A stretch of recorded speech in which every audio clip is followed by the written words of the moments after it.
Jollof rice. When cooking jollof rice, you need 1 cup of rice, 1 red pepper, 1 scotch bonnet. This is optional because it is very hot. 75 grams of butter, 1 onion, 1 teaspoon tomato puree, 200 gram plum tomato.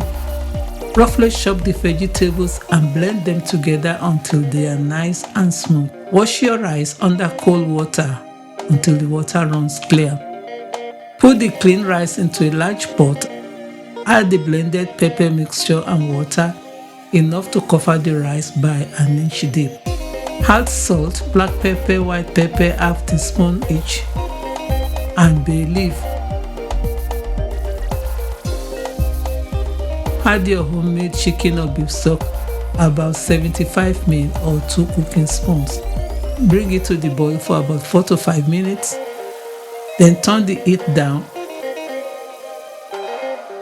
Let it simmer. Leave the lid now and again to stir the rice to make sure it does not stick. Let it cook for about 10 minutes or until it is nice and tender. Once you get to this stage, you can see the difference in the color of the rice, and it is a bit sticky now.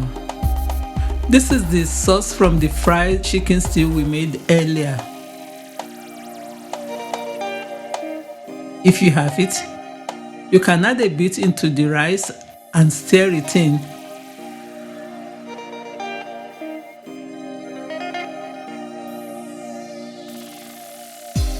Add a teaspoon of tomato puree to give it some more color.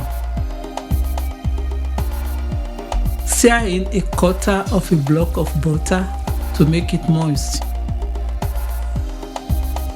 If the rice is still a little bit hard, you can add a bit of water to the bottom, let it simmer and stir it. And that's your jollof rice. You can serve it with fried chicken stew or simply fried or roast chicken. See the full recipe at the end. Thanks for being with us. This is our final meal, fried chicken stew and jollof rice. Hope you love it, enjoy it.